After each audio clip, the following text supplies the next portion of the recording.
Bonjour à tous et bienvenue sur la chaîne YouTube rcteam.fr. Moi c'est Kevin et je vais régulièrement vous présenter de nouveaux produits ainsi que les coups de cœur de l'équipe. On enchaîne tout de suite avec la WR8 Flux de chez HPI, un modèle rally game pouvant aller sur asphalte et terre. C'est un modèle prêt à rouler pouvant atteindre les 90 km/h.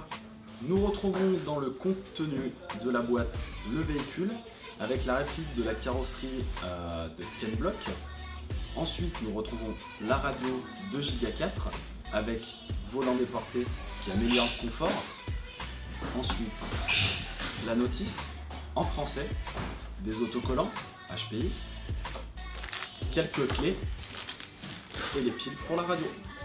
Nous allons retrouver sous cette carrosserie un variateur Castle Création, un moteur de 8 tours et demi, acceptant donc l'hélipo 3S pour pouvoir atteindre les 90 km/h.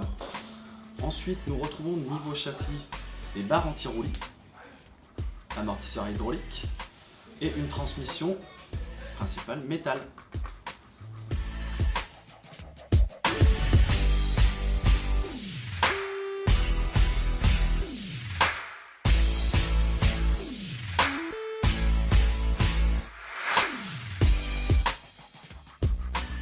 Nous allons passer à la présentation du nouveau combo de chez O'Wing, le Xeron Just Stock. On peut remarquer un emballage vraiment très soigné. Donc ce combo stock présente un variateur, puis un moteur, spécialement conçu pour les catégories stock, donc des variateurs et moteurs no timing. Dans ce combo, nous allons retrouver dans un premier temps le moteur, donc un moteur brushless qui existe sous différentes déclinaisons de 10,5 à 21,5. On peut retrouver donc les connectiques prêtes à souder. Il s'agit d'un moteur sans sorde, donc avec capteur. L'avantage de ce moteur est d'avoir une prise de capteur sur le côté, ce qui est plus simple à installer dans le véhicule.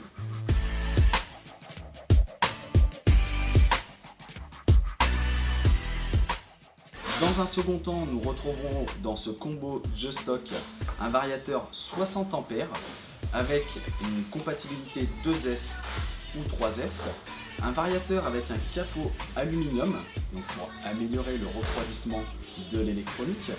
Ensuite, nous avons la possibilité d'utiliser les deux cartes de programmation de Wing, que ce soit la carte LED ou la carte SPD pour plus de paramètres.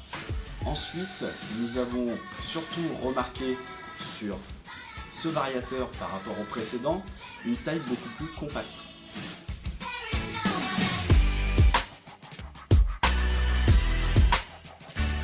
On enchaîne dès à présent avec le Prophet Sport Quad, un chargeur 4 sorties de chez Dynamite fonctionnant sur le 220 volts.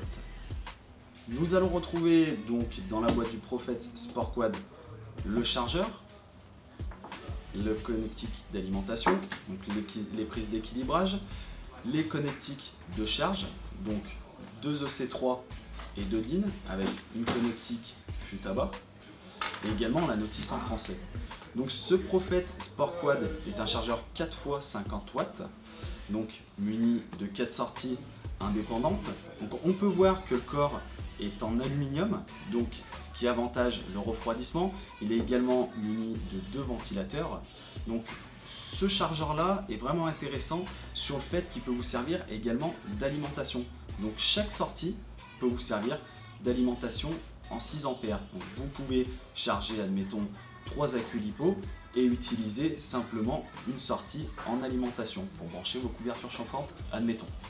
Donc ce chargeur permet de charger les batteries LiPo, donc nickel cadmium, NiMH et LiFe.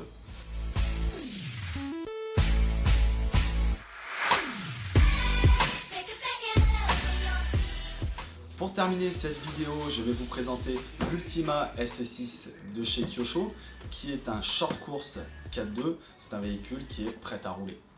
Le contenu de la boîte donc du Ultima SC6, est donc le véhicule avec une carrosserie prépeinte aux couleurs de Kyosho et d'Orion, car dans ce véhicule on retrouve une nouvelle électronique, on y reviendra un tout petit peu après, ainsi qu'une radio avec écran digital. Sous cette carrosserie, donc, nous retrouvons le châssis du SC6 avec une toute nouvelle technologie de chez Orion. Donc, comme on peut voir, donc le variateur fait un 2 en 1 avec le moteur, c'est-à-dire que c'est vraiment intéressant sur le fait de la place et également au niveau du poids. Sur ce châssis-là, on peut voir qu'avec le cerveau, le récepteur, la queue qui va être présent et le moteur, on a vraiment des masses qui sont très bien équilibrées.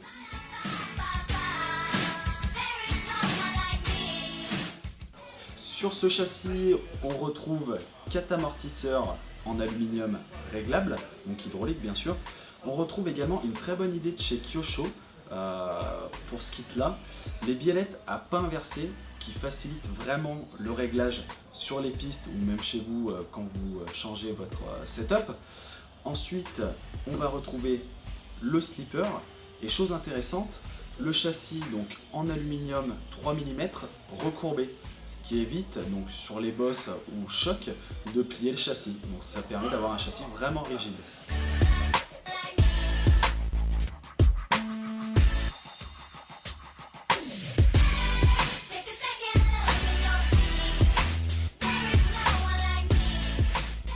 Voilà, cette vidéo est maintenant terminée. Je voulais vous présenter Kiki, la mascotte donc d'RC Team.